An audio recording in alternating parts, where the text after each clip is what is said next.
I'm Gail Martin, and I am the director of the Wyandotte Popcorn Museum in the Marion County Historical Society. Popcorn has been around for a long time. Native Americans were popping popcorn long before any European settlers came to this continent. So we can thank all those Native Americans for the popcorn that we eat today. And the early pioneers picked that up from the Indians, and believe it or not, used to use it as breakfast cereal.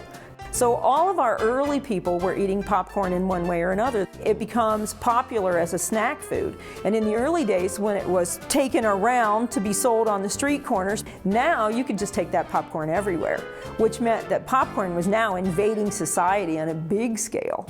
The vendors are now, they're going outside the opera houses and the theaters in the old days, and they're parking outside the opera house or the theater or wherever they're parked. People come out on intermission. Where do they head? They head to the popcorn wagon. They buy peanuts and popcorn, and they drag them back inside of the building, make a huge mess. Then the theater owners and the opera house owners get upset. So they start creating ordinances, convince the cities all across America to have an ordinance against these vendors parking outside of their building while they're in operation. Imagine that. People got really upset, and I've read stories where women were so adamant about having their popcorn that they would stick popcorn balls up their bloomers and sneak them into the theater and then sit in theater and vend popcorn balls out of the bottom of their underwear. Ooh. That's somebody who really is serious about their popcorn. But because people got upset, then the theater owners said, well, we better rethink this, and that's when popcorn came into the theaters.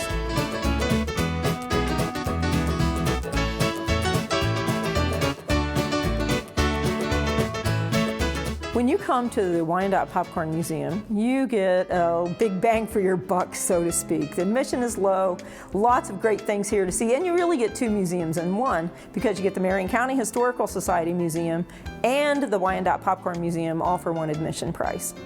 In the Popcorn Museum, you can expect to see a 1909 Model 950 Dunbar wagon that was once owned by Paul Newman. We have about 52 machines in this museum, all of them restored.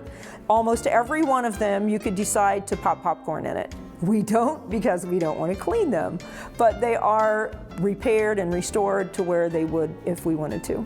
And the oldest machines that we have are some from 1892, and they are what you'd call a hot air popper, where hot air is forced through, and that's what heats up the popcorn and actually pops it. So there's no butter and oil involved until after you get it popped, and then you can put whatever you want to on it. We have some Bartholomew machines, which in a way look like glorified baby buggies, but they're peanut and popcorn machines. And then we have large machines that are horse-drawn. We have some stationary machines, such as theater-type poppers. We have a double popper that was made by Creeder, and we also have some really nice, big Manley and Birch machines. This museum is one of only two that I know of that are dedicated to popcorn and the idea of popcorn, and both are in Ohio, go figure. Does that mean Ohioans love their popcorn more than anybody else? I don't know. Popcorn is probably the quintessential snack. If you don't add all that stuff to it, it's really very healthy. It's the butter and the salt that makes it a little less than healthy. Popcorn is easy to produce, it's easy to grow, so it's very easy to come up with that corn. And it's nutritious too, if you really think about it. It's also the oldest snack food in the world. So we just sort of have it bred into us, I think, to love popcorn. And of course, the butter helps.